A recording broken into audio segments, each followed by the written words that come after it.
Okay friends, నేను పులిహోర చేస్తున్నానమ్మా.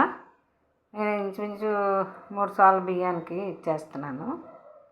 3/4 KG బియ్యం అన్నమాట. 3 సార్లు అంటాం మేము మా అలవాట్లో. 3/4 కేజీ బియ్యానికి చేస్తున్నాను. ఇదిగోండి ఆవాలు. అయితే మనం 200 గ్రాములు చింతపండులాగా వేసాను.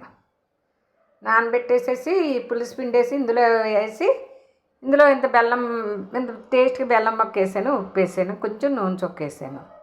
చాలామంది అందులో పచ్చిమిరపకాయలు కూడా వేసుకుంటారు, బాగుంటాయని. ఇదిగోమ్మ, దీనికి ఆవాలు, పచ్చిమిర్చి, కరివేపాకు, ఎండుమిర్చి, కొంచెం మినపప్పు, కొంచెం శనగపప్పు, ఈ శనగగుళ్ళు ఎక్కువ వేసుకోవాలి, బాగుంటాయి టేస్ట్.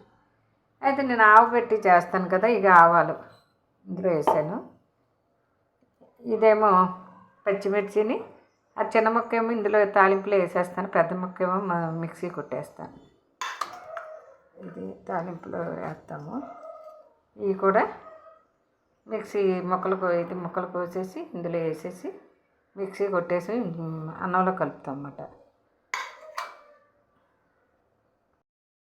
ఇందులోని పులుసు ఉడకబెట్టేసాను.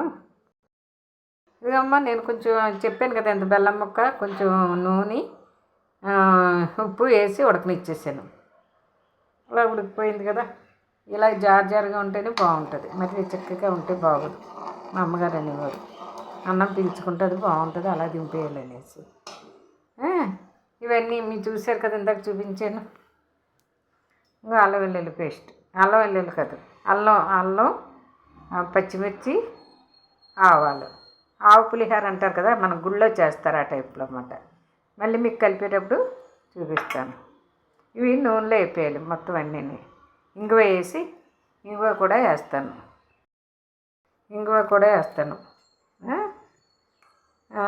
కొంచెం ఎక్కువ వేసుకుంటే బాగుంటుంది, చాలా స్మెల్ వచ్చి, మంచి స్మెల్ ఉండి గుళ్ళో పులిహోర లాగా బాగుంటుంది, చాలా రుచిగా ఉంటుంది.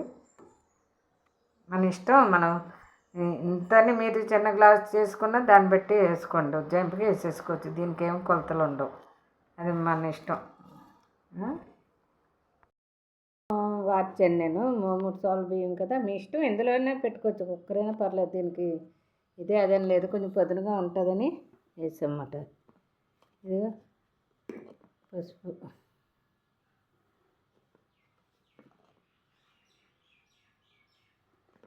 పసుపుని బట్టి మరి చాయ్ ఉంటుంది, అందుకు నేను తక్కువ వేసుకుంటాను, మన ఇష్టం.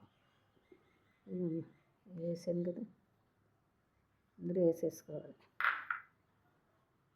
వేసి ఇందులో నూనె చొక్కగా చాయ్ వస్తుంది. ఇప్పుడు నూనె దట్టిస్తాను, ఎందుకంటే టేస్ట్ వస్తుంది పులిహోర. తర్వాత నూనెలో వేస్తాం కదా, ఇలా కప్పేసుకోవాలి, అన్నాన్ని ఇలా కప్పుకోవాలి. పసుపు స్మెల్ తగ్గుతుంది అన్నమాట, మనకు పసుపు వాసన రాదు అలా నొక్కేసుకుంటే. వేడిగా ఉంది కదా అన్నం, నొక్కేసాను. ఆ ఏపుని తెచ్చి, ఆ చింతపండు పులుసు కూడా ఇందులో వేస్తాను. ఏపుని కూడా తెచ్చేసి అన్నీ సామాన్లు చూపించాను కదా, అవి కూడా నూనెలో కొంచెం నూనె ఎక్కువ వేసి వేపేసి తెచ్చి ఇందులో వేసి కలిపి, కావాలంటే నూనె వేసుకుంటాం, లేకపోతే లేదు. చేతికి అంటుకునేలాగా ఉంటే టేస్ట్ ఉంటుంది, పాడవదు పులిహోర. నూనె వేసాను ఇందులో, మన ఇష్టం, మనం ఎక్కువ వేసుకోవచ్చు, తక్కువ వేసుకోవచ్చు.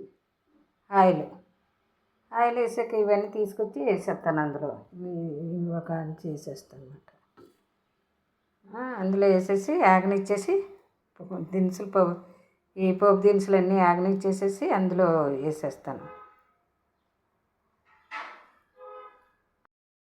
అలా చెప్తున్నాను. ఇందాక మీకు ఎండుమిరపకాయల పడంగా చూపించాను, మొక్కలు కోయలేదు, మొక్కలు చెయ్యాలి అలాగా. వేసే అవి కూడా వేగాక ఇవన్నీ లైట్ కలర్ వస్తుంది అన్నప్పుడు వేయాలి, ఎందుకంటే అది వేగ వేగిపోతే మీకు తెలిసిందే, అన్నీ ఏం చెప్పక్కర్లేదు.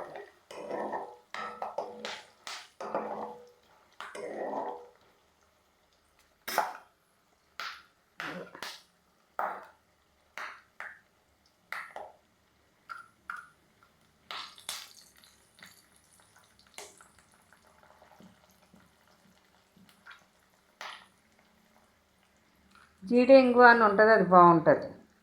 ఎల్జీ కన్నా టేస్ట్ మంచి టేస్ట్.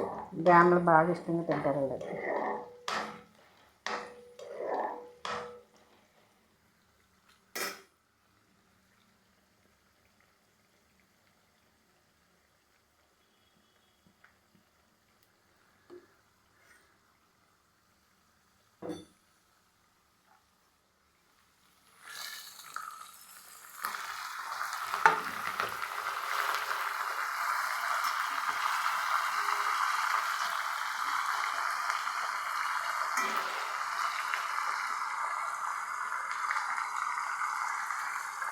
కంగారు పడకుండా చేసుకోండి.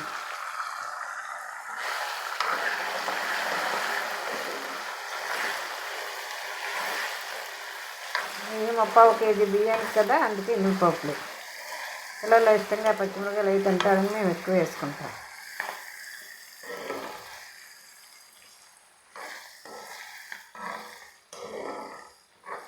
ఆగనిచ్చేసి అందులో వేసేది.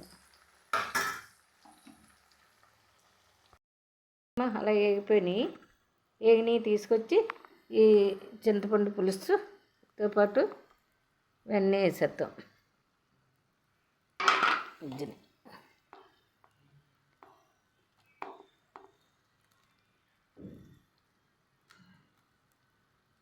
వేయిలా పెట్టాం కదా, అల్లం ఆవాలు ఇవన్నీ వేసుకుంటే పచ్చిమిర్చి చాలా రుచిగా ఉంటుంది. పులిహోర పాడవుతుంది. వేసానండి అన్నం మొత్తం కలిపేసుకోవడమే. చింతపండు పులుసు, పోపు సామాను అన్నీ కలిపేసి పక్కన పెట్టుకోవడమే. టేస్ట్ చూసుకొని ఇలా కలిపాను. కొంచెం నూనె తక్కువగా ఉంది. ఒక పిసరు ఇలాగా పచ్చిది వేసుకోవచ్చు, పులిహోరలో తప్పు లేదు. మళ్ళీ చెయ్యట్టు కలపాలి, రౌండ్ చేస్తాను అనమాట. గట్టితో ఇది అవుతుందని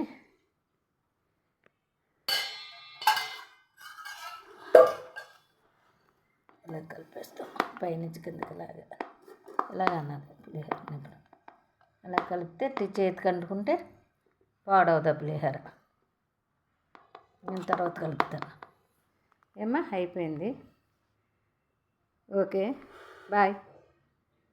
మీకు కావాలంటే ఒక రోజు ముందు, ఆదివారం కావాలంటే శుక్రవారం చెప్తే మేము చేసేస్తాం. నా చేతిలో మా పిల్లలు ఉంటారు, అంటే ఇరుగు పొరుగు పిల్లలు రమ్మంటే వస్తారు. దాన్ని బట్టి